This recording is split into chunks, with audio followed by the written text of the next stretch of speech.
So it was June 23rd, 1989, and a group of friends of mine were getting ready for a night out, a Friday night out at the movies.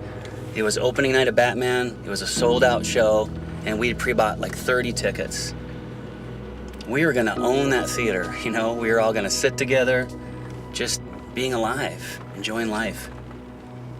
Part of my job, since I lived closely at an apartment building, was to shuttle the people up here and drop them off because parking was going to be an issue. And as I came up to this point, it was all roped off and there was those big searchlights spinning and just people everywhere. There wasn't a parking spot available to park.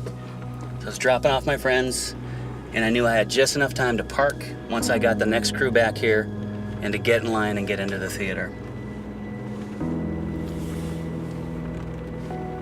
When I was just about ready to get back on the road to go, a friend of mine stopped. He had ran up to my vehicle and he asked if he could get a ride, jump on my bumper and just play around.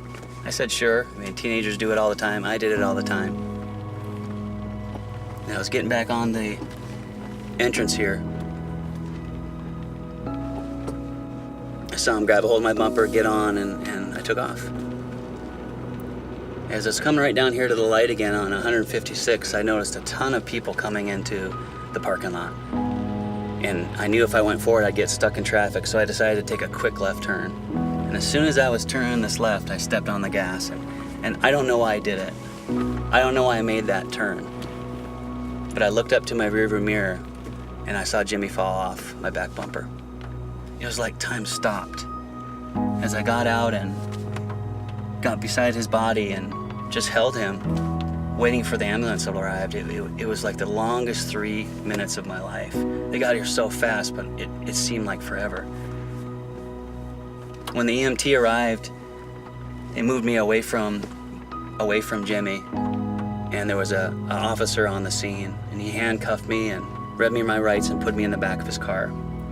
And as we were pulling away, all my friends had come down from the movie and kind of stood around in the circle where we just were, and they were watching me drive away in the police car, and they were calling my name, but I couldn't look at them.